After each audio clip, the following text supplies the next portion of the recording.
This gray-speckled bird is a duck, but which one? And this one? It's a mystery bird I photographed. We're going to identify both these birds together, plus 3 more. These were all photographed in the month of January. This is how they look right now. Let's start with this bird I photographed a few days ago, near my home in Ajo, Arizona. What do we see? What is its shape? It's a plump bird with a large head. The bill is short, thick, and conical. The tail is foreshortened, so it's hard to say exactly how long it is from this angle. With the heavy bill and stripes on the head and back, it's probably safe to call this some type of sparrow. From this angle, we can see that the tail is fairly long and rounded at the tip, not forked or notched. The breast is white and unstreaked. You can see a dark spot in the center of the breast, but this is right at the natural seam formed by the breast and neck feather tracts. So it's hard to tell whether this is a feathered breast spot or just a gap in the feathers. The head has an elaborate pattern. It has everything.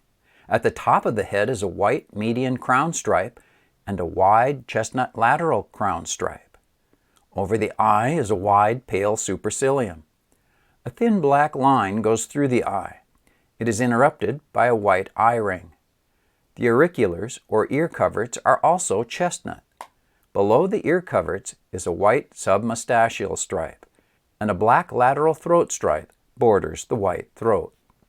The unique pattern to the head reveals that this species is a lark sparrow.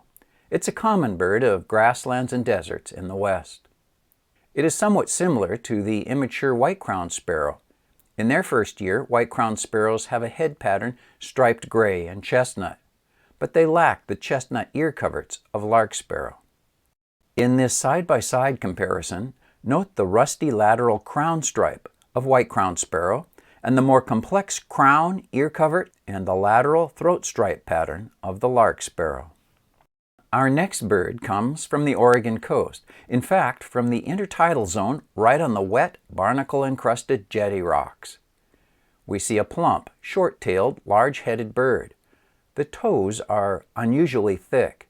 The bill is about as long as the head and rather stout.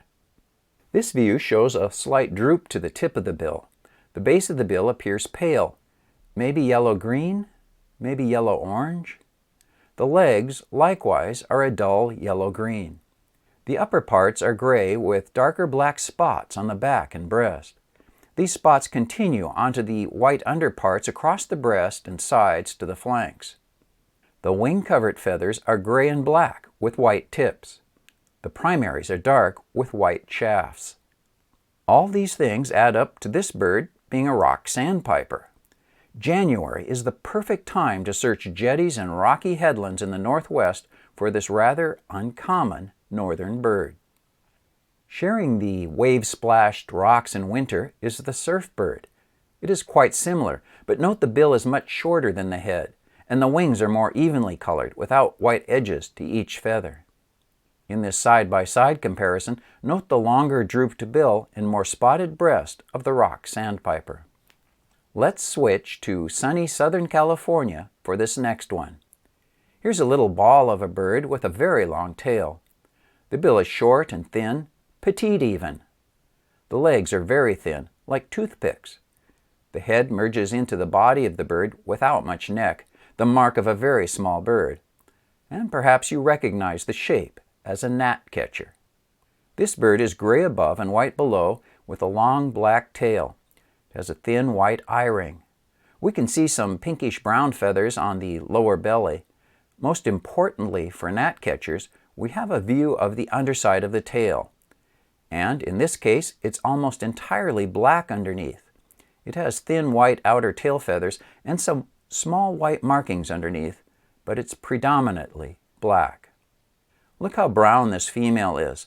That makes this bird, in the coastal chaparral, about 20 miles inland, a California gnatcatcher.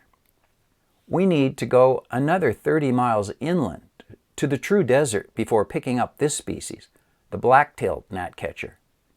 This bird is a lot cleaner and brighter, and though the tail is still mostly black underneath, it has large white tips on the end of its graduated tail feathers. Note the undertail pattern difference in this side-by-side comparison. See the larger white tips on the black-tailed gnatcatcher. Here's a beautiful little bird on a two-needled lodgepole pine in Oregon. I know it's a bright, colorful bird, but pay attention to shape first. The large head stuck on the body with no neck adds to the impression of a small bird. The bill is short and thin. You can barely see the legs, but they are thin too. The tail is rather short. All signs, including the bright yellow face and breast, point to this bird being a warbler.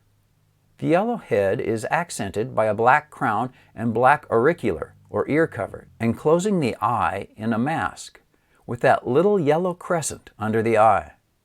There's a black mark at the shoulder, just under the throat. It breaks into streaks on the side of the breast and flanks, with yellow background. You can see a green back with dark streaks, and two broad white wing bars adorn the gray wings.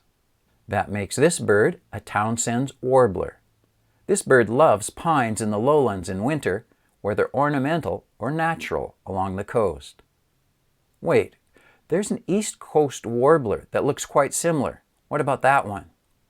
The black-throated green warbler is a rare vagrant to the west. It's something to watch for. The crown and ear coverts are paler olive, not so blackish as Townsend's, and it isn't as yellow on the breast. I saw black-throated green warblers in New York in 1982, but one of these days I'm going to find a vagrant here in Arizona. Side by side, note the darker ear patch and yellow on the breast of Townsend's warbler. Okay, we've reached this duck I photographed in early January in Tucson. How do we know it's a duck? Plump body, very short legs, big head, and flat spoon-shaped bill. Also note the long wingtips are crossed over the back. It has a very short, pointed tail. Can we get more specific? Well, the body seems short and compact, with a relatively large head, so a smaller duck. And the bill's not overly large. What about colors or traditional field marks? Not too many, which is common for female ducks and makes their identification difficult. First of all, note the camouflaged body plumage. Each feather is dark brown with a pale fringe. That makes it a dabbling duck. Diving ducks have more evenly colored plumage. The bill is black, and that pretty much leaves us with teal. Female teal are hard. Green-winged teal have a prominent buffy or cream stripe under their tail, which this bird lacks. So it's a female blue-winged or cinnamon teal. That patch of pale blue teal sticking out through the wing coverts confirms our identification to this point. Cinnamon teal body color tends to be warmer brown, blue-winged toward coolered gray. So this bird is tending toward blue-winged, but it's not definitive. And this is where we have to analyze the face. All teal have a dark line through the eye and a broken eye ring. These two features are more pronounced on blue-winged teal and more obscure on the cinnamon teal. This feature also leans toward blue-winged. Both species have a white spot at the base of the bill in front of the eye. In blue-winged, the white continues down on the cheek and under the bill. Cinnamon teal has a brown cheek and under bill. Finally, we have enough field marks to say with certainty that these are female blue-winged teal. Let's look at a female cinnamon teal to compare the differences. Is the bill longer and flatter? Hard to tell. The plumage is warmer brown without as strong of contrast with the white feather fringes. The broken eye ring does not contrast as much with the face as blue-winged teal. Importantly, the pale spot next to the bill doesn't wrap around under the bill. That part of the face is browner on this bird. I must tell you, though, that flocks of young birds in fall, August to October, are so similar that you really can't tell the difference between them. Practice with pairs in spring. Don't ignore female ducks just because they're hard. In fact, concentrate on female ducks just because they are hard. Side by side, you can often note the darker head pattern of blue-winged teal and stronger contrast on the split eye ring. Specifically, look at how the white spot at the base of the bill wraps around onto the chin. Question for you loyal viewers who have made it to the end. Was the addition of the side-by-side comparison useful? Shall I keep it up in the future? Watch my whole playlist to learn bird identification throughout the year. Thank you so much for watching.